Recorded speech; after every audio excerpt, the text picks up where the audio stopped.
संत कबीरदास जी के पास एक व्यक्ति आए तो कबीरदास जी ने कहा कि भाई तुम भगवान की भक्ति कर लो, थोड़ा भगवान का भजन कीर्तन कर लो। तो वो व्यक्ति कहते हैं कि बोले अभी तो समय नहीं है मेरे पास, अभी मेरे बच्चों की शादी करना है, तो जब बच्चों की शादी हो जाए तो फिर मैं आपके पास आऊंगा और फिर मेरा मन अच्छे से भगवान के कार्य में लगेगा। ऐसा कहकर वो व्यक्ति चला जाता है। तो समय बीतता है, उस व्यक्ति के बच्चों की शादी होती है। बच्चों की शादी होने के बाद पोते पोतियों का जन्म होता है, वे भी बड़े हो जाते हैं, लेकिन वो व्यक्ति लौटकर कबीरदास जी के पास नहीं आता और ऐसे ही चलते चलते एक दिन उसकी मृत्यु हो जाती है। तो संत कबीरदास जी के जो शिष्य थे वे पूछते हैं कबीरदास जी से कि गुरुदेव, वो जो कुछ वर्ष पहले जो व्यक्ति आया था आपके पास, अब उसकी मृत्यु हो गई है, लेकिन मरने के बाद उसका क्या हुआ, आप हमें बताइए, हमें जानने की इच्छा है। तो संत कबीरदास जी कहते हैं शिष्यों से कि बेटा, तुम बाजार में जो नगाड़ा बज रहा है उसकी आवाज को सुन रहे हो? बाजार में वहां पर नगाड़ा बज रहा था, ढोल बज रहा था। तो शिष्य कहते कि हाँ गुरुदेव, हमें सुनाई आ रही है आवाज। तो क्या वो नगाड़ा बजाने वाला व्यक्ति है, वो उसका जन्म कहाँ हुआ? तो कबीरदास जी कहते नहीं बेटा, वो नगाड़ा बजाने वाला व्यक्ति वो नहीं है, जो नगाड़ा बज रहा है, जो ढोल बज रहा है, वह वो व्यक्ति है। तो शिष्यों की समझ में नहीं आता, तो संत कबीरदास जी समझाते हैं शिष्यों को। क्या समझाते हैं? कि वो जो व्यक्ति आया था उसकी मृत्यु हुई और मरने के बाद उसे बैल की योनि मिली। जीवन में कोई अच्छा कार्य नहीं किया था, सत्संग नहीं सुना था, भगवान का भजन पूजन नहीं किया था, पूरा जीवन संसार सागर में डूबा था, लोभ में डूबा था, मोह में डूबा था। तो मरने के बाद क्या हुआ? बैल की योनि मिली। संत कबीरदास जी शिष्यों से कहते हैं, बैल बने हल में जुते, ले गाड़ी में लीन। जब बैल की योनि मिली तो किसान ने क्या किया?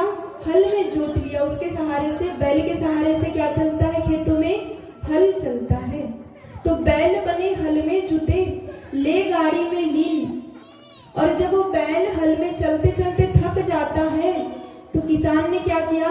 बैलगाड़ी में लगा लिया, उसके सहारे से बैलगाड़ी चलने लगी। आगे संत कबीरदास जी कहते हैं, तेली के कोल्हू बने फिर लियो कसाई लीन। फिर क्या हुआ? जब वो बैल बूढ़ा हो गया तो कौन उठाकर ले गया उसे? तेली उठाकर ले गया। पहले के समय में बैलों को घानी में से घुमाया जाता था, जिससे क्या निकलता था? तेल निकलता था। तो जब वो बैल बूढ़ा हो गया तो तेली उसे उठाकर ले गया और कोल्हू में रेत दिया, उसके माध्यम से तेल निकलने लगा। फिर क्या हुआ? तेली के कोल्हू बने फिर लियो कसाई लीन। और जब वो बैल मर गया तो कौन उठाकर ले गया? कसाई उठाकर ले गया। फिर कसाई ने क्या किया? मांस कटा, बोटी कटी, चमड़े की नक्कार। उस मरे हुए बैल का मांस कटा और उसके चमड़े से क्या बन गया? ढोल बन गया, नगाड़ा बन गया। और संत कबीरदास जी आगे कहते, क्या क्या हुआ था उसके साथ? सबसे पहले मनुष्य का जीवन मिला था, लेकिन मनुष्य के जीवन का दुरुपयोग किया, कभी भक्ति नहीं की, कभी श्रेष्ठ कार्य नहीं किया, कभी भगवान के प्रति ध्यान नहीं लगाया, लोभ मोह में डूबा रहा। तो क्या हुआ? बैल की योनि मिली। बैल बना तो किसान ने हल में जोत लिया, थका तो बैलगाड़ी में लगा लिया, फिर बूढ़ा हुआ तो तेली उठाकर ले गया, मर गया तो कसाई ने ले गया, काट करके चमड़े से क्या बना लिया? ढोल बनाया, नगाड़ा बना लिया। आगे कबीरदास जी बताते हैं, बोले कोई कुकर्म बाकी रहा तिस पर पड़ती मार। इतना सब कुछ उसके साथ हुआ, लेकिन अभी भी उसका कोई गलत कर्म बाकी था, जो बार बार वो ढोल पीटा जा रहा है, बार बार वो नगाड़ा पीटा जा रहा है। ये मनुष्य के जीवन की कहानी है, यही होता है। लेकिन कबीरदास जी ने जीवन जीने का एक सूत्र बताया है। वे आगे कहते हैं, चाह मिटी, चिंता मिटी, मनवा बेपरवाह।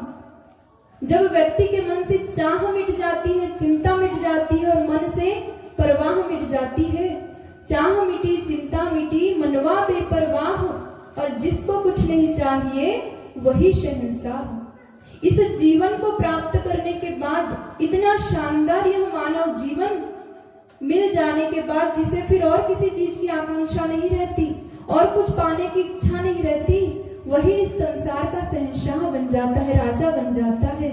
वास्तव में भाइयों बहनों, जीवन जब हमें इतना श्रेष्ठ मिला है तो इसका सदुपयोग भी होना चाहिए। लोभ मोह से उठकर, अहंकार से उठकर, वासना तृष्णा से ऊपर उठकर के हम जीवन जिए और अपने जीवन के लक्ष्य को प्राप्त करें।